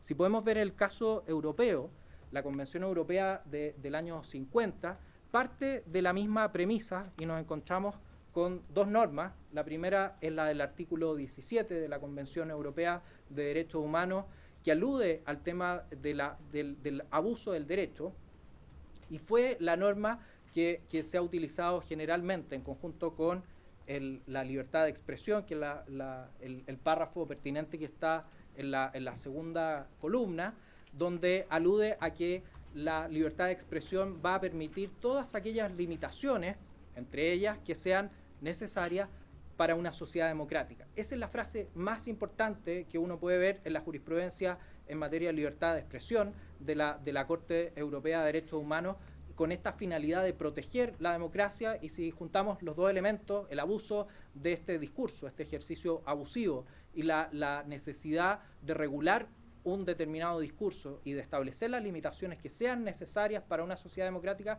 nos lleva a la solución que tenemos en muchos países europeos respecto de el castigo de ciertos discursos, el castigo penal me refiero, de ciertos discursos que aluden al negacionismo, y fundamentalmente, lo que es lo más común dentro de las legislaciones que reconocen comportamientos de este tipo, que sancionan comportamientos de este tipo, se refieren a los delitos de odio racial, religioso, etcétera. Ese es el primer modelo. ¿Y cuáles son los problemas que ha tenido este primer modelo? En primer lugar, la dificultad que tiene de adaptarse históricamente, ¿ya? Lo podemos ver en la propia jurisprudencia de la Corte Europea de Derechos Humanos, donde se fue asentando una determinada doctrina en la cual la Corte Europea reconoció el valor y reconoció que no era contrario a la libertad de expresión aquellas figuras delictivas relacionadas con la negación del Holocausto, por ejemplo. Solamente estamos hablando de la negación del Holocausto, no estamos extendiéndolo a figuras, por ejemplo, relacionadas con la justificación del mismo. Porque se entendía, y eso está muy relacionado con lo que se ha discutido anteriormente, se entendía que las verdades históricas comprobables no merecían alguna protección en el sentido de que ese discurso tenía un destino de destruir el valor democrático, de tratar de alterar la historia, y una historia que había sido fehacientemente comprobada con hechos concretos que nadie estaba en condiciones de negar. Pero ¿qué pasa? La Corte Europea, como vamos a ver uno de los casos que aparece después, se enfrenta a otro tipo de genocidio. Sí, sí, por supuesto.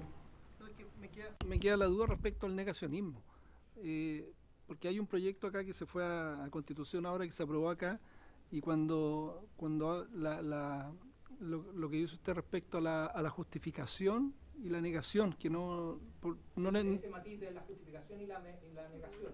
Sí, sí, sí. ¿Me lo puede explicar bien? Porque se habla de negacionismo, estrictamente hablando,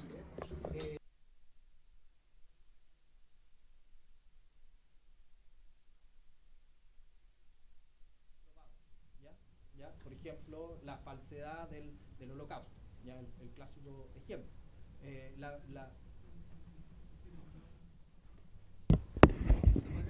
Perfecto. Perfecto.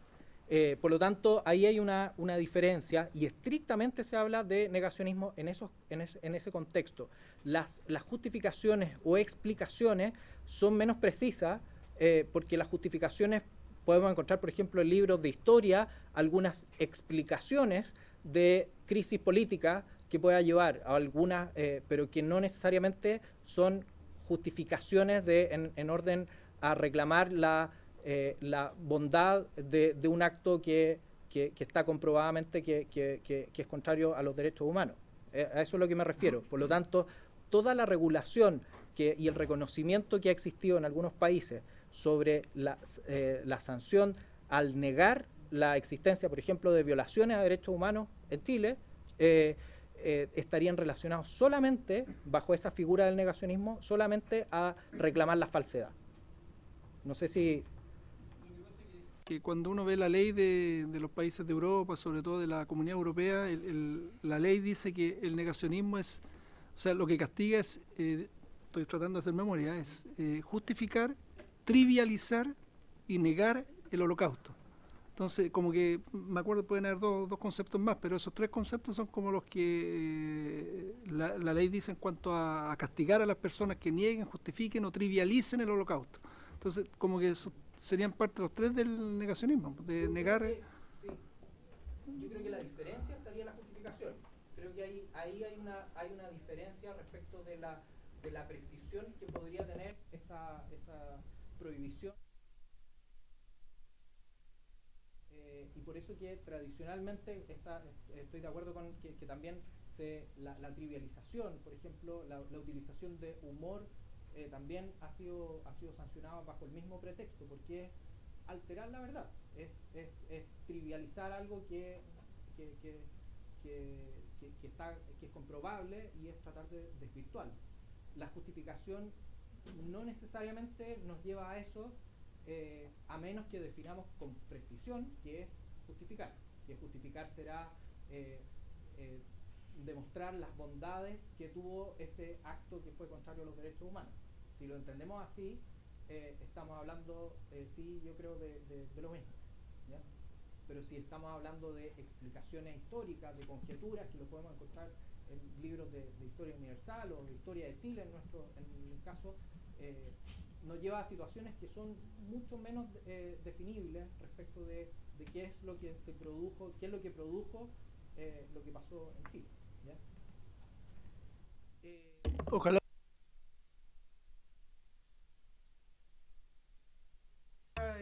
O si no, no se le va a escuchar. Muchas gracias. Voy a... Ahí. Bueno.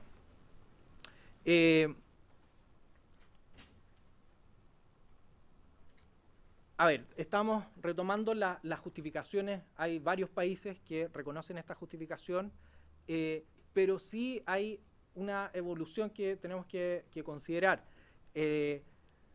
Muchos de ellos algunos de ellos aludieron al Holocausto, pero en las legislaciones modernas en materia de odio aluden más bien a todo lo que se relaciona con el discurso odioso y a los problemas que actualmente podemos encontrar que existen en varios países respecto de problemas de pluralismo, más bien de sociedades diversas, donde conviven distintas religiones, razas. Fundamentalmente esas son las dos categorías. En algunos casos también se añaden las preferencias sexuales, por ejemplo, pero estamos hablando en ese contexto que muchas veces, si nosotros buscamos la categoría de sanciones a la exaltación o al negacionismo, a la exaltación del genocidio, vamos a encontrarnos también con estas figuras que existen, pero que obedecen a una línea más bien de ponderación de derechos, más que de una garantía institucional, ¿ya? Vamos a ver algunas de estas cosas con posterioridad. Y en último término, respecto de este discurso, que por ejemplo uno lo puede ver saliéndose de Europa, en Estados Unidos, y especialmente de académicos que tienen una sensibilidad especial, académicos judíos, que tienen una sensibilidad especial en materia de libertad de expresión en relación al Holocausto, donde uno encuentra más bien una defensa a no olvidar, ¿ya? Que en cierto sentido lo que dicen, bueno, en la sociedad, en los marcos por lo menos de la lógica de la libertad de expresión en Estados Unidos, donde lo que prima es la existencia de información y no la ausencia de esta, donde se puede intercambiar la información y donde se puede sopesar esa información y que sea la propia sociedad la que pueda hacerlo, se entiende que el acto negacionista obviamente que no tiene un valor que sea protegible por la libertad de expresión, pero sí el valor del discurso, el valor de plantear una situación que niega o exalte que niega la violación de los derechos humanos o que la exalte, genera un efecto en la discusión pública que puede ser importante, especialmente tratándose de hechos que son irrebatibles y que están comprobados. Y por lo tanto lo que plantean estos autores es que el olvidar finalmente es lo que va a hacer a la sociedad más pobre en ese sentido, porque no va a poder contrastar especialmente sociedades más jóvenes, que es lo que también se discutía acá recién, donde sociedades más jóvenes reaccionan de una manera distinta a las que la hicieron como se hizo hace décadas atrás. Por lo tanto, hay un valor también en el derecho a rebatir esas falsas concepciones históricas, rescatando esa falsedad, nunca tampoco dándole la protección de esa falsedad, tampoco dándole menos una protección cuando esa falsedad tenga por objeto generar acciones de odio, porque ya estamos en otro ámbito, o que genere violencia, me refiero, sino que el hecho de rebatir ya tiene un valor para la memoria en materia de derechos humanos. Y el otro modelo es el modelo de la ponderación de los distintos valores que están en juego. Acá hay valores históricos como sociedad, indudablemente, pero también hay valores que dicen relación con la integridad psíquica de las víctimas. Cada vez que existe un negacionista, cada vez que existe alguien que exalta a una persona que violó derechos humanos, obviamente que hay personas directamente ofendidas y que la sociedad también tiene que velar por esos derechos. En otros términos de discursos odiosos, podemos encontrar también que hay religiones ofendidas, que hay razas ofendidas, que ahí está en juego un nivel institucional, que es este pluralismo, esta diversidad de una comunidad política que se organiza, pero también personas directamente afectadas. Y por lo tanto, hay elementos acá de libertad de expresión que deben ser ponderados con otra mirada. Acá el objeto no es esta solución de guillotina, de separar, de prohibir un determinado discurso, sino más bien es ponderar, entender que hay una limitación a un determinado discurso que incluso puede llegar a la constitución de un delito, de un delito de odio que tiene ciertas características, pero que se hace en relación como limitación a la libertad de expresión. En este ámbito encontramos algunos casos, como por ejemplo en Estados Unidos, en los criterios de Brandenburg, donde este fue un caso donde una persona hace una demostración pública con vestimenta como un miembro del Ku Klux Klan y él está usando una suástica, que finalmente es sancionado y que llega a la Corte Suprema diciendo que él tenía derecho a la libertad de expresión y la Corte Suprema apoya su pretensión en cuanto a la libertad de expresión, pero sobre ciertos requisitos, que son los requisitos que después pasan a ser utilizados en varias legislaciones, yo diría incluyendo la nuestra, porque hay un caso del Tribunal Constitucional que vivió hace pocos años que también aplica este mismo criterio, que en cuanto a que exista una intención el discurso puede ser castigado, el discurso que genere odio, que sea atentatorio a alguna raza, a alguna religión, a algún grupo social, en la medida que exista una intención de generar ese odio y en la medida que exista violencia y que exista una inminencia de esa violencia y que alguien produzca esa sensación de violencia y que exista la posibilidad que ésta se ejerza. Y en discurso en sí mismo no basta. ¿Y por qué es esto? Que nos puede parecer quizá una línea demasiado liberal en términos de la libertad de expresión, porque ¿dónde vamos a fijar el límite de aquellos discursos que van a ser de poco gusto, que van a ser repulsivos, que la sociedad los va a querer rebatir inmediatamente, a aquellos discursos que efectivamente generan otro efecto?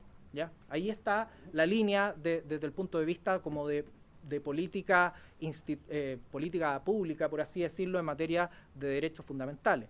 Esto se relaciona también en Estados Unidos cuando se hablaba del discurso, las fighting words, que se refiere a aquellos discursos que simplemente son ofensivos, insultos. Y este es un caso donde un líder religioso se le impide manifestarse públicamente ante un policía, lo acusa de fascista, ¿ya? Y es sancionado por eso. Y en la doctrina de la Corte Suprema en ese caso dice el denominar a una persona como fascista, el insultarlo, no contribuye al discurso. Eso no es discurso. La Corte Suprema americana en eso dice, eso es equivalente a una agresión física. Eso no permite el intercambio de opiniones. Por lo tanto, lo que necesitamos es permitir el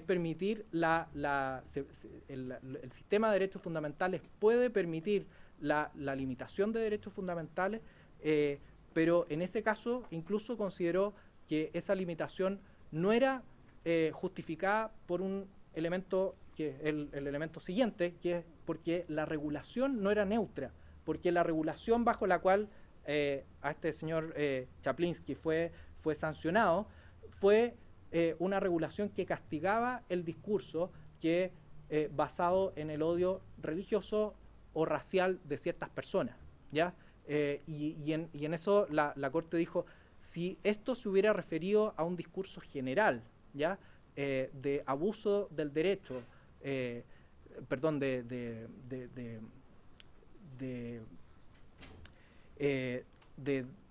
enfrentar a una persona determinada, ¿ya? De afectar su honra y no a religiones específicas o razas específicas, que es lo que se refería la regulación, habría sido distinto, porque no puede haber una regulación que no sea neutra desde el punto de vista de la información, porque ¿quién define cuáles son los elementos que van a ser que van a estar permitidos dentro de un determinado discurso?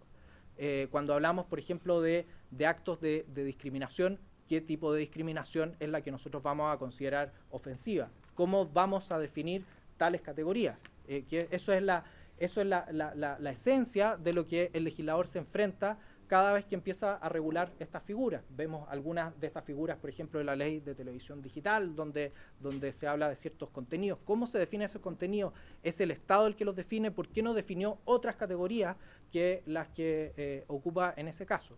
Y por eso se dice que más que puede haber alguna restricción, que especialmente cuando estemos enfrentados a un discurso que no sea discurso, sino que sea más bien insulto y que no aporte al intercambio de información y de opinión, pero que eso no debe estar asociado a un elemento específico. Y por eso esto lo señalo muy claramente respecto del problema que tiene esta regulación que se refiere a eventos específicos, ya sea al Holocausto, en nuestro caso a la dictadura.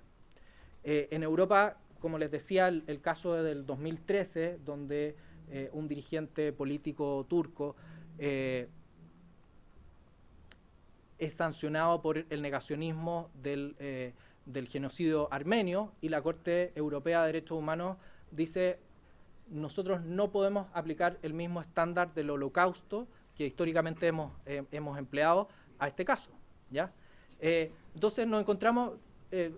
Estamos llegando a la hora. Me queda la siguiente lámina y con eso termino. Nos encontramos en una situación donde esencialmente Europa, y vemos que Estados Unidos también, permite la restricción a la libertad de expresión, pero lo hace con medidas bastante particulares, con el principio de ponderación, el principio de proporcionalidad. Y con esto quería terminar. Algunos elementos que considero dentro del proyecto, que algunos positivos, la mayoría, lamentablemente, tengo que ser honesto, son negativos. En primer lugar, el efecto sobre inclusivo, dice exclusivo ahí, pido las disculpas, respecto de las categorías que se utilizan. La categoría de colaborador, por ejemplo, ¿qué es un colaborador para efectos del proyecto? Un colaborador en un delito, y que puede ser un coautor, es una persona que está sancionada, o nos referimos a cualquier funcionario público que trabajó en una repartición, que probablemente no tenía alguna vinculación política y se le hace un homenaje por haber jubilado, por ejemplo. Estoy extremando un poco algún ejemplo, pero cuando se utiliza este tipo de restricción a derechos fundamentales, tiene que hacerse de manera mucho más determinada. Hay limitaciones serias, creo, en materia de libertades de cátedra, especialmente libertad de prensa, por ejemplo, que dada la ambigüedad de la forma en que se prohíbe esta convocatoria a una reunión pública donde se le haga un homenaje a una persona, hay situaciones también que pueden ser extremas. ¿Qué pasa cuando hay un personero, un profesional o, por ejemplo, un gran economista que es homenajeado? ¿Caerá dentro de la misma categoría? ¿Qué pasa cuando un diario, por ejemplo, hace alusión, incluso en las páginas sociales, de este hecho? Al derecho, como les digo, de reunión en forma pacífica. La situación que es bastante más específica, que son los delitos de odio, donde también no es unánime la opinión que se tiene respecto de su existencia. Lo que sí me parece justificado, y con esto termino el último punto, es la prohibición que existan monumentos a personas, especialmente cuando están financiados con fondos públicos, de personas que, habiendo sido condenadas, obviamente eso es inaceptable, que haya personas condenadas y que es una ofensa a las víctimas y una ofensa a la democracia, que eso yo creo que debiera ser reconocido, y especialmente cuando se trate de bienes públicos y bienes fiscales. ¿Y homenaje a personas condenadas como clásico? Yo creo que ahí hay que distinguir el punto. Es complejo, yo sé que es complejo, pero depende de cuáles son los objetos del homenaje. Si el homenaje es con el objeto de exaltar violencia, por ejemplo, de producir más violencia, de generar violencia, sin duda que creo que eso podría ameritar algún tipo de restricción.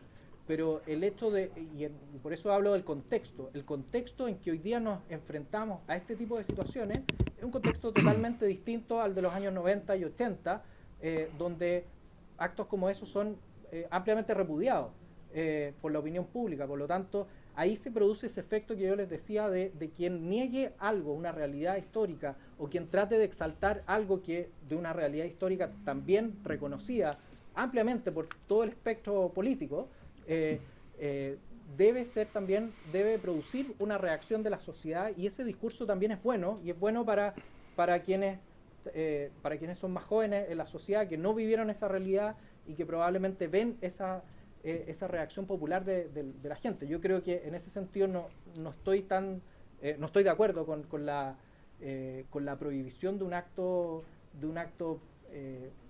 digo, con fondos privados, de una persona, en la medida que no se produzca esa incitación directa a la violencia.